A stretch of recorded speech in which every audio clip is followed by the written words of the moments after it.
বিদেশে পশু পাখি কিংবা বন্যপ্রাণী পাচারের ঘটনা নতুন কিছু নয়, তাই বলে পিঁপড়া পাচার, হ্যাঁ, এমন ঘটনাই হয়েছে কেনিয়ায়। দেশটি থেকে বিশেষ প্রজাতির প্রায় ৫,০০০ রানী পিঁপড়া পাচারের চেষ্টা করছিল আন্তর্জাতিক চক্রের সদস্যরা, যেগুলোর ব্যাপক চাহিদা রয়েছে ইউরোপ সহ বিভিন্ন দেশে। প্রতিটি রানী পিঁপড়ার দাম $১৩০-এরও বেশি। এ ঘটনায় আটক করা হয়েছে চক্রের ৪ সদস্যকে।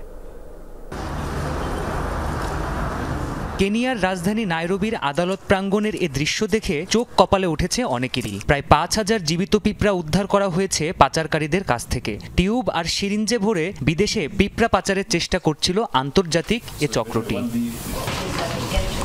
কিন্তু এত কিছু থাকতে পিঁপড়া কেন? কর্তৃপক্ষ বলছে লালচে বাদামি রঙের এই পিঁপড়াগুলো বিশেষ বৈশিষ্ট্য সম্পন্ন। প্রতিটি রানী পিঁপড়া স্থানীয়ভাবে পরিচিত জায়ান্ট হারভেস্টার অ্যান্ট নামে। দৈর্ঘ্যে ২৪ মিলিমিটার সাইজের এই পিঁপড়ার ক্রেতা মূলত ইউরোপের পোকামাকড় সংগ্রহকেরা। বন্যপ্রাণী আইন অনুযায়ী কেনিয়ায় এটি বেচা কেনা নিষেধ।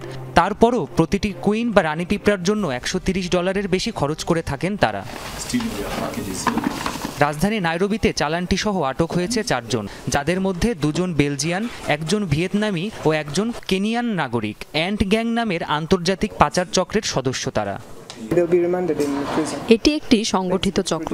জড়িত ৪ জনই আদালতে দোষ স্বীকার করেছেন। বুধবার আদালতে তাদের সাজা ঘোষণা করা হবে। আমরা আইন ভাঙতে চাইনি, ভুল করেছি, কিন্তু আমি নিজেকে অপরাধী মনে করি না। তবুও শাস্তি মেনে নিচ্ছি। শখের বশেই অনেকে এসব পিঁপড়াকে রাখেন ফার্মিকারিয়াম বা এক ধরনের কাচের ঘরে। অনেকটা মানব সমাজের মতোই এ ঘরে তৈরি হয় পিঁপড়ার বসতি। একটি রানী পিঁপড়াকে কেন্দ্র করে গড়ে ওঠে গোটা একটি কলোনি। প্রাণপ্রতিম কুণ্ডু,